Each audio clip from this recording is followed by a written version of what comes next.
열심히 사는데 왜 아무것도 나아지지 않을까? 살다 보면 막막하고 어려운 순간이 참 많습니다.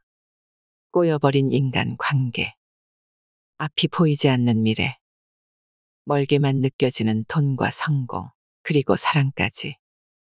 열심히 살아가는 우리들의 삶을 가로막는 크고 작은 문제들 때문에 머리가 터질 지경입니다.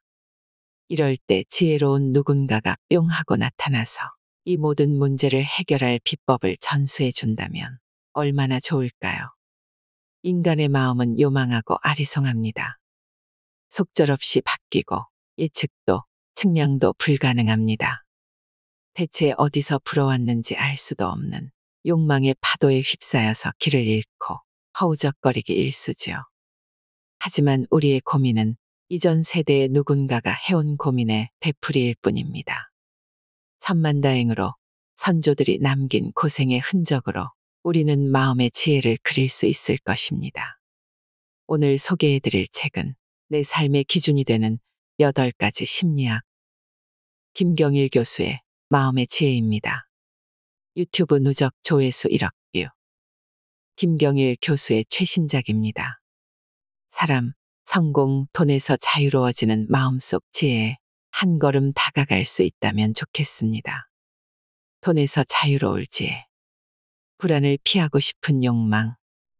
돈이 없을 때 인간이 느끼는 슬픔, 처량함, 불편감, 분노, 열등감은 상당 부분 불안에서 기인하는 경우가 많습니다. 심리학자들은 다양한 심리 중에서 인간이 가장 피하고 싶어 하는 심리는 불안이라고 말합니다. 불안은 참 신기한 심리입니다. 불안할 때 맞으면 진짜 아픕니다.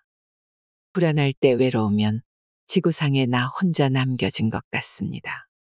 불안할 때 화가 나면 걷잡을 수도 없고, 불안할 때 배고프면 당장이라도 아사할 것 같지요. 이처럼 불안은 인간이 느낄 수 있는 나쁜 감정을 극대화시킵니다. 불안에 관련된 연구는 상당히 많이 찾을 수 있습니다. 그래서 무엇이 불안을 확장시키는지도 쉽게 알 수 있어요. 불안은 불확실할수록 더 커집니다. 나에게 갑자기 1000억이 생겼다고 상상해 보세요.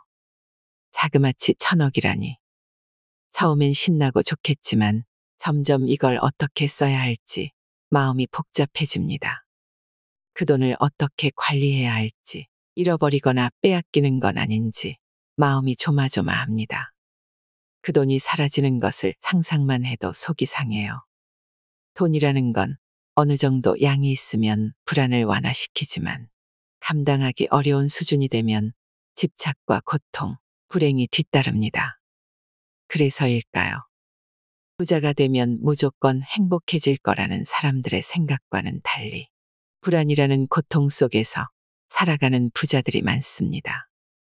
행복한 부자를 만들어주는 위시리스트. 저는 국내나 외국에 있는 로또 1등 당첨자들을 상당수 만나보았습니다. 로또 1등 당첨이라니 평범한 사람들이 꿈꾸는 장면이겠지요. 큰 돈을 받고 큰 행복을 얻으면 좋았겠지만 실상은 그렇지 않은 분들이 더 많았어요. 여러분은 로또에 당첨되면 무엇부터 바꾸고 싶으신가요? 대부분의 로또 당첨자들이 제일 먼저 바꾼 건 배우자였습니다. 가장 가까운 사람부터 의심하는 것은 갑자기 큰 돈을 갖게 된 사람들에게서 공통으로 발견되는 현상입니다. 심리학자들은 이것을 불신의 형벌이라고 부르곤 합니다. 많은 수의 로또 당첨자들은 배우자와 헤어진 후 몇 달 안에 직계가족과 의절하고 친구들과도 연을 끊었습니다. 불신의 형벌 뒤에 지독한 외로움이 따라오는 것 또한 익숙한 수순이었어요. 원하는 돈을 얻었지만 세상에 홀로 남겨진 것 같은 고독. 대부분의 벼락부자들이 맞이하는 고통스러운 결말이었습니다. 하지만 불신의 형벌에서 벗어나 부와 행복을 함께 누리는 분들도 있습니다. 오래전부터 위시리스트가 만들어진 사람들이죠. 내 자녀가 행복한 부자로 살기 원한다면 위시리스트를 적어보게 하면 어떨까요? 여기서 위시리스트를 촘촘하게 쪼개는 행위는 행복의 빈도를 높이는 것과 관련이 있습니다. 작고 소중한 소망이 없다면 큰 돈을 벌고 비싼 소비를 해야만 비로소 만족감을 느낄 것입니다. 내 위시리스트에 7,000원짜리 설렁탕 한 그릇, 15,000원짜리 통닭, 4,000원짜리 커피가 있다면 하나하나 맛보고 감상하고 느낄 때마다 행복해질 것입니다. 잘만 먹으면 하루에 3번이나 행복해질 수 있겠네요. 1,000만원짜리 명품 가방이라는 하나의 위시리스트보다 훨씬 이득 아닐까요? 행복을 느끼는 주체는 나고 행복한 삶을 설계하는 것 또한 나 자신입니다. 투자의 고수가 되려면 복기는 필수. 바둑 두는 분들은 이런 이야기를 하십니다. 바둑을 잘 두는 고수들에겐 비슷한 양의 재능과 열정, 훈련이 주어진다고요. 그런데 그들 중에서도 초고수에 해당하는 분들은 특별한 차이가 있다고 합니다. 바로 쉽게 이긴 경기조차 복기를 한다는 거예요. 물론 일반적인 사람들도 복기를 합니다. 예상했던 것보다 쉽게 지거나 큰 점수로 탈락하면 처절하고 냉정하게 원인을 분석하지요. 물론 그것조차 안 하는 사람도 있어요. 우리는 그들을 도박꾼이라고 부릅니다. 도박꾼이 아닌 이상 운에 기대지 않고 꾸준히 노력하는 대부분의 사람들은 자기 분야에서 실패를 교훈으로 삼습니다. 웬만큼 공부를 잘하는 학생들의 경우 90점을 예상했는데 60점이 나오면 이를 악물고 오답을 체크하곤 합니다. 그런데 그보다 더 상위권에 있는 진짜 실력자들은 예상보다 잘 나온 결과도 복귀한다는 거예요. 이번 시험에 60점을 예상했는데 90점이나 받아버렸습니다. 일반적인 학생들이야 싸하고 좋아할 때 상위 1%의 학생들은 크게 당황합니다. 왜 내 예상이 틀렸지? 뭐가 문제인지 따져봐야겠다. 투자자나 기업가도 마찬가지입니다. 실제로 제가 아는 한 대표님도 그러셨어요. 자신의 예상을 비웃을 정도로 좋은 결과가 일어나면 오히려 냉정해지더라고요. 어느 날 술 한잔 사준다기에 싱글벙글 약속 장소에 나갔더니 그분의 표정이 너무 안 좋은 거예요. 무슨 일 있어요? 얼굴이 우울하네. 아, 요즘 고민이 좀 있어서. 이번에 5억을 벌 줄 알았는데 40억을 벌었거든. 이 인간이 지금 장난하나? 저는 순간 열이 받아 상을 엎을까 말까 고민하는데 상대의 슬픈 눈은 시간이 갈수록 차갑고 날카로워지더군요. 내가 도대체 뭘 놓쳤기에 이렇게 높은 수익률을 예상도 못했지. 왜 2배밖에 안 오를 거라고 저평가를 한 걸까? 그 냉정한 분석력이 그분의 성공 비결이라는 생각이 스쳐 지나갔습니다. 공부 잘하는 학생도 최고 경지의 바둑 기사도 최고의 부자도 마찬가지 아닐까요? 기질도 성격도 취향도 다 다른 다양한 최고들에게 공통점을 찾는다면 바로 복기에 대한 태도일 것입니다. 만약 여러분이 투자로 괜찮은 성공을 이루었다면 그 원인과 결과도 냉정하게 복기해 보세요. 성공했을 때 단순히 기뻐하고 손해봤을 때 실망하는데 그치게 되면 나도 모르게 운이나 요행을 바라기 마련이거든요. 잘 아시겠지만 큰 부자들은 절대 그렇게 순진하게 기뻐하거나 슬퍼하지 않습니다. 투자뿐만이 아닙니다. 우리 인생엔 마치 행운처럼 예상하지 못했던 좋은 일이 생길 때가 많아요. 이런 일을 겪은 많은 분들이 한편으로는 좋아하지만 다른 한편으로는 불안해하는 경우가 많습니다. 운이 좋았다고 생각하는 경우지요. 운은 언젠가 다하게 마련이고 좋은 운이 지나가면 나쁜 일이 일어난다고 예상하기 때문이에요. 하지만 우리 인생의 스코어는 그렇게 단순하지 않습니다. 좋은 선수는 비록 초반엔 운으로 이겼더라도 경기를 반복하면 반복할수록 실력으로 성공하는 비율을 늘려나가니까요. 성공도 실패도 학습의 근거로 삼는 이가 진정 지혜로운 사람 아닐까요? 결과에 집착하기보다 나에게 일어난 일들의 이유를 겸손하게 알아가는데 시간을 쓰시길 당부드립니다. 좋은 돈과 나쁜 돈. 개같이 벌어서 정승같이 쓴다는 말이 있습니다. 개같이 번다는 말에는 여러 가지 의미가 포함되어 있을 거예요. 고생해서 힘들게 벌었다고 해석할 수도 있고, 옳지 않은 방식으로 벌었다고 읽을 수도 있겠지요. 그런데 만약 비윤리적으로 번 돈이라면 정승처럼 우아하게 소비하기는 어려울 것 같습니다. 가치 있게 번 돈이어야 점잖게 쓰고, 그렇지 못한 돈은 함부로 쓰는 것이 우리 내면의 심리니까요. 그래서 저는 부모가 어떻게 돈을 벌었는지 우리 아이들에게 분명하게 알려줄 필요가 있다고도 생각합니다. 아빠가 개고생해서 번 돈이야라고 수고로움을 강조하는 경우는 많지요. 하지만 힘들게 벌었다는 이야기뿐 아니라 정직하고 착한 방법으로 마련한 돈이라는 이야기도 함께 들려주세요. 우리 주변엔 부모의 돈을 물쓰듯 하는 사람들이 있습니다. 자기 부모가 돈 버는 방식에 존중감이 없는 경우가 대부분이지요. 물론 실제로 부도덕한 방법으로 부를 축적했을 수도 있지만 부모 스스로가 돈에 대한 존중감이 적거나 자녀에게 그 부분을 인지시키지 못한 탓도 크다고 봐요. 돈을 벌거나 쓸 때마다 스트레스를 받거나 돈에 집착한다거나 죄책감 때문에 마음이 찜찜하다면 그 돈을 바라보는 나의 인식부터 점검해 봐야 할 것입니다. 대부분의 우리는 대단히 많은 부를 소유하고 있지는 않지만 정상적이고 윤리적인 방식으로 소득 활동을 하고 있습니다. 현대사회는 과거에 비해 돈 버는 방법이 다양화되었고 쉽게 떼돈을 벌었다고 자랑하는 사람도 많습니다. 하지만 나 스스로 생각하기에 정직하고 윤리적인 방식으로 돈을 벌고 있다면 스스로에게 그리고 나의 가족과 자녀에게 그 자랑스러운 사실을 꼭 인식시켜 주세요. 돈에 대한 나의 존중감과 자긍심이 허투루 나가는 돈을 진정시킬 수 있습니다. 이 또한 돈에 관련된 온갖 부정적인 습관과 생각에서 자유로워질 수 있는 방법 아닐까요?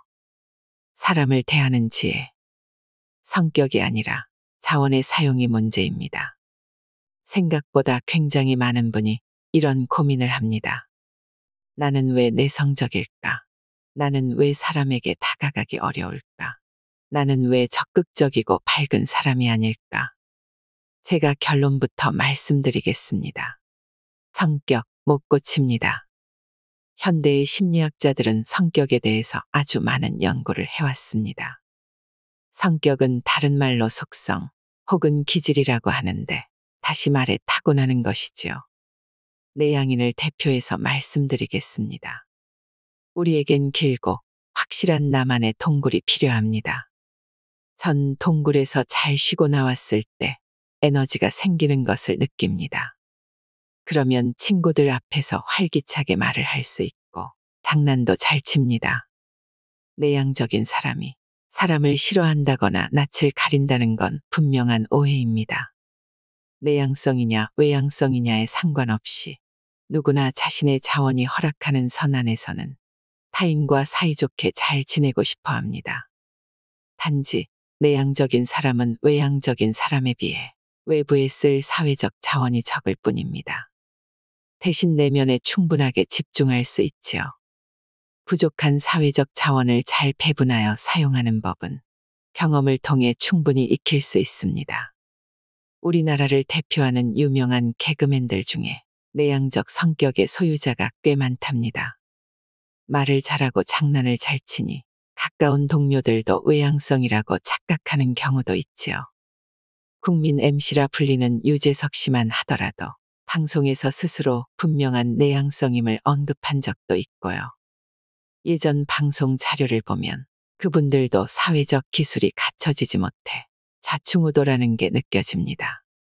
분위기 파악을 제대로 못한다거나 생각과는 달리 거칠게 말이 나가는 경우도 있었지요. 하지만 시간이 지나고 나이가 들면서 시기 어린 모습은 다듬어지고 점차 능숙한 진행자로 변모하더군요. 상대의 말을 경청하고 집중력을 발휘해 에너지와 시간을 효율적으로 배분하니 프로그램이 안정적으로 운영되는 게 눈에 띕니다. 내향적인 사람이 사회적 기술을 잘 활용하여 스스로의 장점을 살린 케이스입니다. 어떤 성격이든 각각의 장점과 단점은 존재합니다. 내 성격의 장점을 잘 살리는 것을 우리는 성숙하다라고 말합니다. 반대로 단점만 보이며 사는 모습을 미성숙하다고 비난합니다.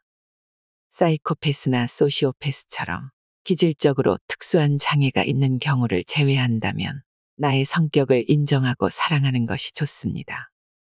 그리고 적절하게 사용하는 사회적 기술을 찾아가는 연습이 필요합니다. 외로움 때문에 나쁜 관계를 선택하지 마세요. 반면 사회적 에너지를 아무리 써도 남아도는 분들이 있습니다. 이런 분들은 꽤 자주 외로움을 느낀다고 하더군요. 그러다 보니 나쁜 관계라는 것을 알면서도 타인과 접촉을 애써 시도할 때가 있습니다. 나를 유혹하는 사람, 나를 이용하려는 사람이지만 그런 사람이라도 만나 마음을 줘버리는 것입니다. 외로움을 견디다 못해 나쁜 관계로 도피한다. 정말 무릎을 탁 치게 하는 명언입니다. 저는 왜 늘 이상한 인간들만 꼬이는 걸까요? 별별 후진 사람들이 나에게 돌진하는 것 같아요. 만약 이 글을 읽으시는 분 중에서도 비슷한 생각을 했다면 남는 사회적 에너지를 나쁜 관계에 소비한 건 아닌지 체크하면 좋겠습니다. 마찬가지로 외향적인 성격의 소유자도 나름의 고충은 있습니다. 많이 쓰면 바닥이 나고 심리적으로 피로해지기 마련입니다. 그런데 이 상태를 한 번쯤 체험해 보는 것도 중요합니다. 이쯤 되면 나도 힘이 드네 라는 것도 느껴봐야 알기 때문입니다. 자신의 욕구를 솔직하고 품위 있게 말하는 법. 진화 심리학자 데이비드 버스는 왜 남편은 끊임없이 부인의 외모를 폄하하는가라는 주제로 재미있는 연구를 해왔습니다. 기혼자라면 꽤 공감하시는 주제일 겁니다. 꽤나 정상적이고 바람직한 보통의 남편들도 부인의 외모를 폄하하는 경우는 많으니까요.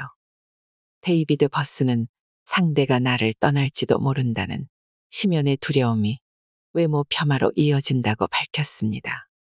부부 사이에 아이가 태어나면 아내는 자녀에게 무한한 애정을 갖게 되지요. 남편은 상대적으로 소외감을 느끼고 무의식 중에 자신이 버려질 수도 있다는 불안을 갖게 됩니다. 그 불안의 마음이 당신은 밖에 나가봤자 더 이상 매력적인 여성으로 보이지 않는다라는 왜곡된 언어로 표출되는 것이죠.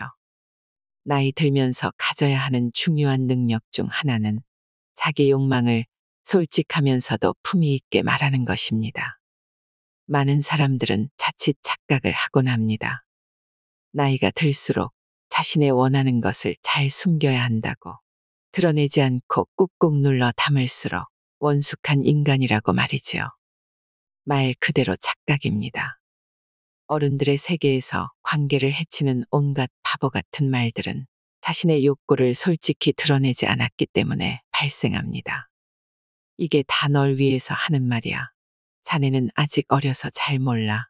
내가 이렇게 된 건 다 당신들 탓이라는 거 인정하지. 우리가 힘과 권력이 있는 어른이 되어서도 이러한 소리를 하지 않으려면 나의 욕구를 솔직하고도 품위 있게 드러내는 법을 알아야 합니다.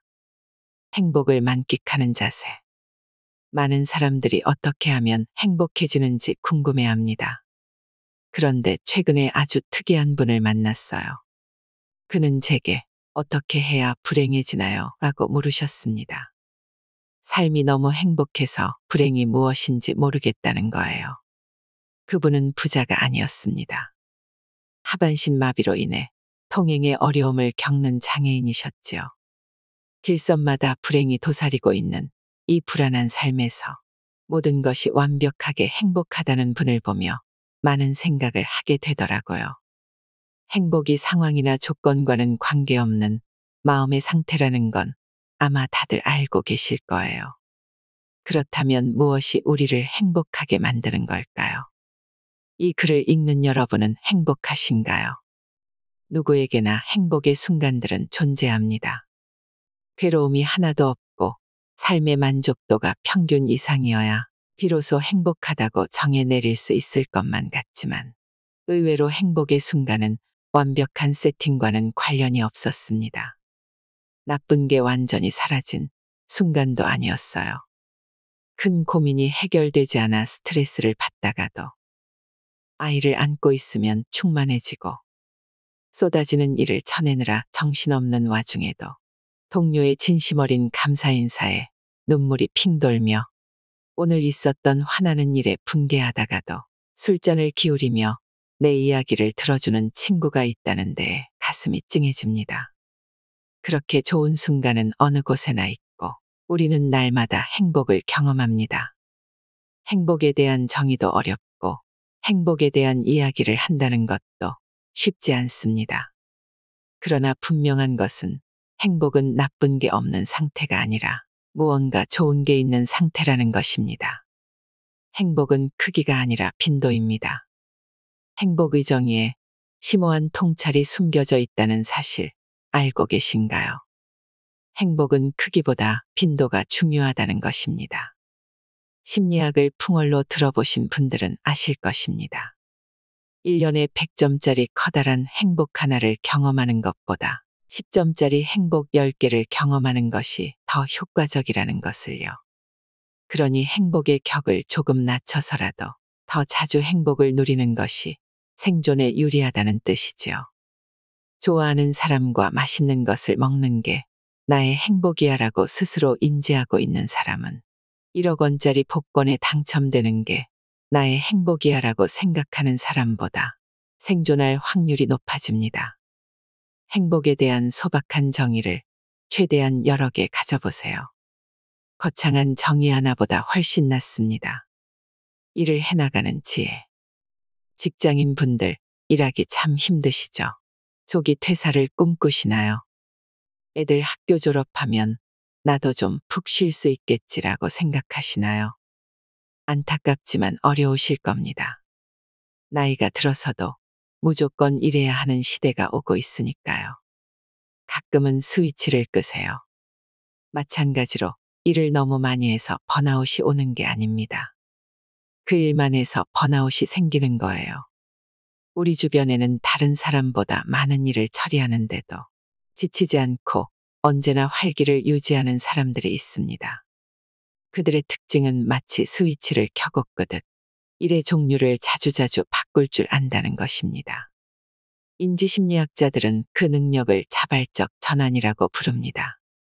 자발적 전환에 능한 사람은 번아웃과 관련된 무기력에 쉽게 빠지지 않습니다. 매일 저녁 일이 끝나면 물에 젖은 솜처럼 몸과 마음이 지쳐버리나요? 그땐 내가 일을 대하는 방식을 고민해 보세요. 한우물만 파는 게 늘 좋은 건 아닙니다. 가끔은 자발적으로 스위치를 켜고 끄는 지혜도 알아야 하니까요. 높은 목표, 겸허한 수용. 일 때문에 지치는 또 다른 이유는 결과에 대한 해석 때문입니다. 평소 심리학에 관심이 많은 분들은 아들러라는 학자의 이름을 한 번 정도는 들어보셨을 것입니다. 아들러의 심리학 하면 꼬리표처럼 따라오는 말이 높은 목표, 겸허한 수용이라는 문장이지요. 그의 주장에 따르면 목표는 높게 잡는 것이 좋습니다. 쉽게 달성하고 싶은 마음에 목표를 너무 낮게 잡아버리면 해낸 이후에도 성취감을 느낄 수 없으니까요. 물론 목표가 높으면 실패할 확률도 커집니다. 목표를 80으로 잡았는데 결과는 75가 나온다면 실망할 수밖에 없지요.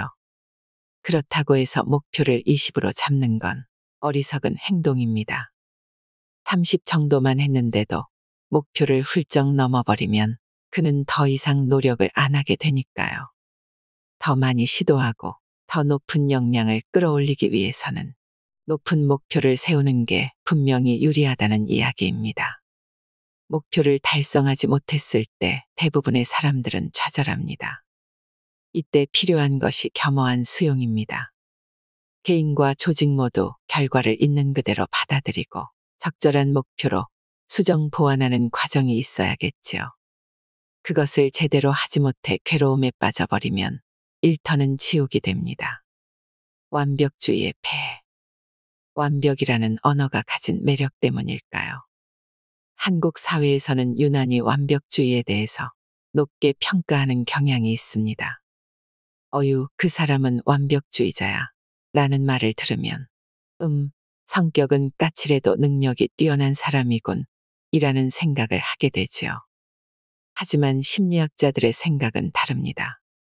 조금 더 정화한 언어로 완벽주의를 다시 정의하자면 일에 실수가 있음을 용납하지 않는 주의거든요.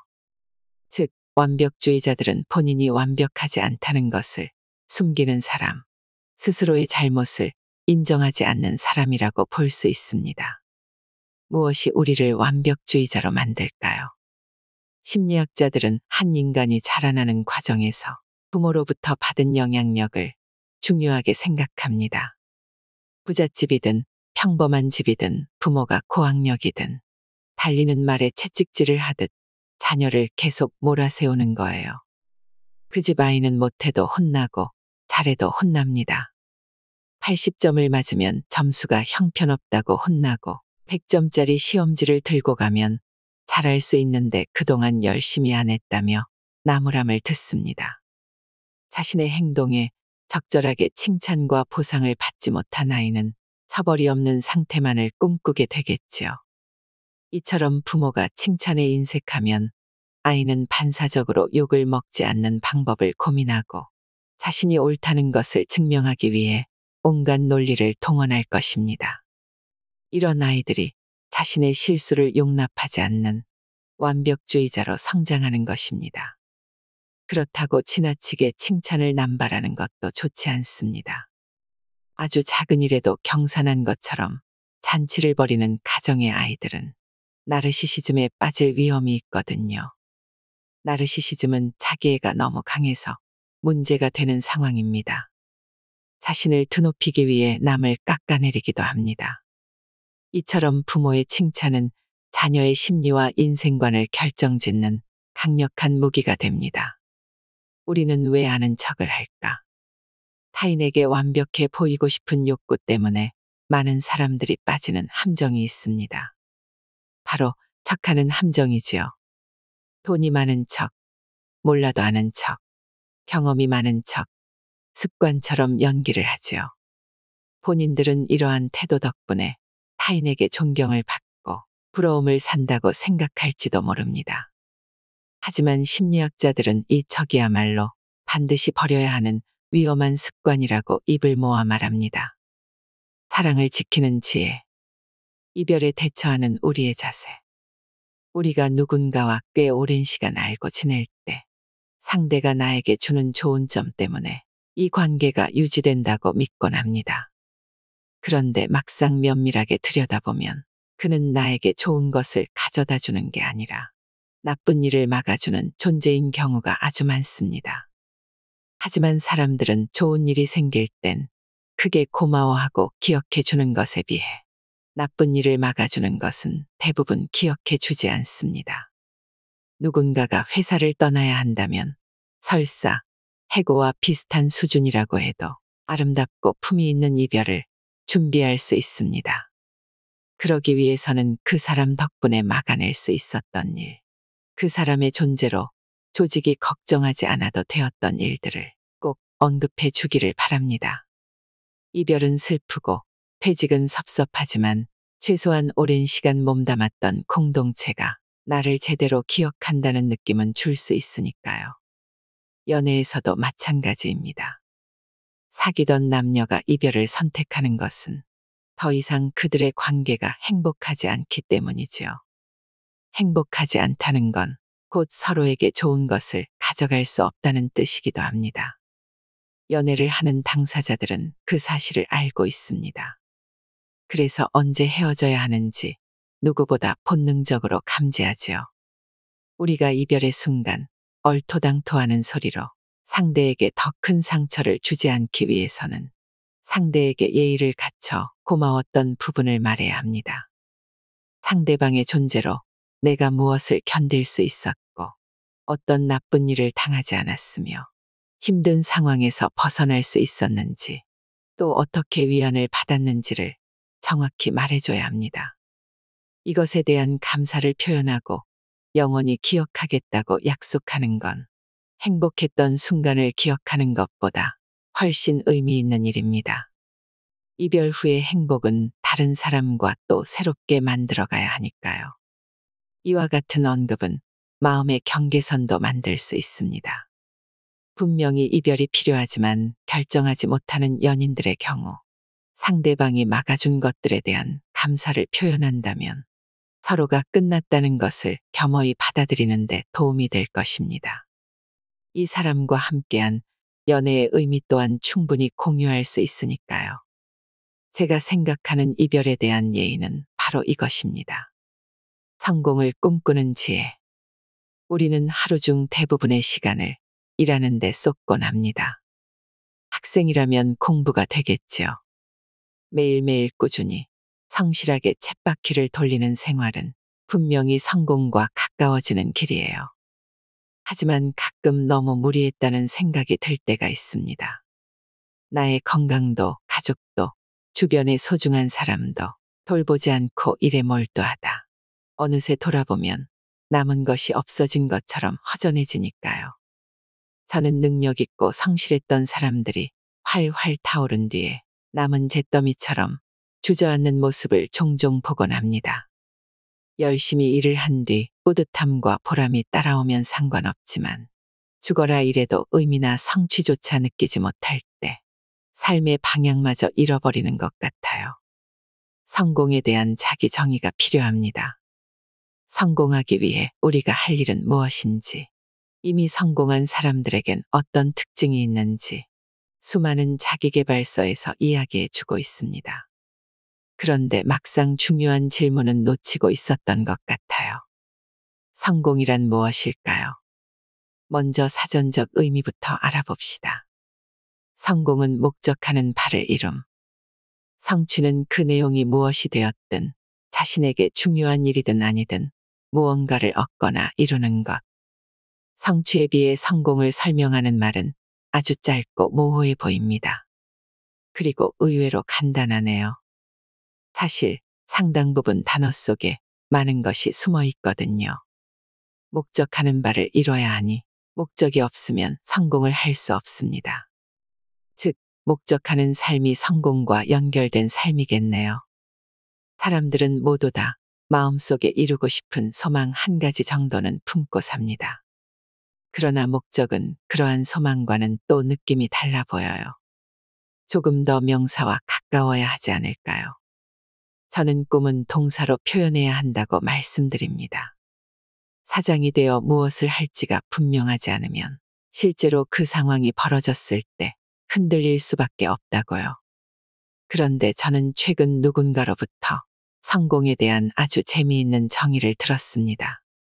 내 소리에 대해 항의받지 않는 것. 이 짧은 말을 가만히 살펴보니 내포하는 의미가 꽤 많더라고요.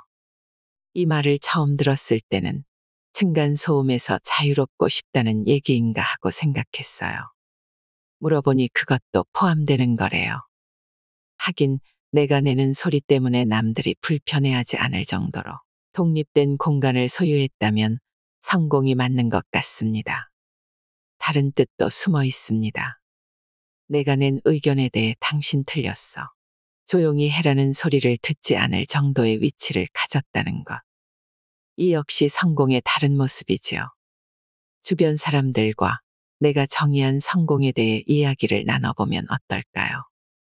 서로 다른 목적과 가치관을 가진 사람들이 그것을 이루기 위해 노력한다는 사실만으로도 앞으로 나아갈 힘이 생길지도 모르니까요. 죽음을 준비하는 지혜. 좋아하는 것을 갖고 싶은 욕구, 나쁜 것을 막아내려는 욕구. 그 욕구 중에 하나만 있어도 사람은 쉽게 무너지지 않습니다. 인간에겐 강렬하게 살고자 하는 본능이 있기 때문이에요. 오로지 무엇을 위해 산다는 건 굉장히 위험한 생각입니다. 주위에 누군가가 그런 삶을 살고 있다면 괜찮아, 그럴 필요 없어. 우리만을 위해서 살지 마. 라고 말해줄 수 있는 우리가 필요합니다. 자주 고맙다고 말하고 남을 많이 도와주세요. 내가 고맙다고 말하는 건 상대가 나를 도왔다는 뜻입니다. 반대로 내가 남을 도와준다면 타인에게 고맙다는 인사를 듣게 되겠지요. 그 두 가지가 모두 공존할 때 의미 있는 삶이 됩니다.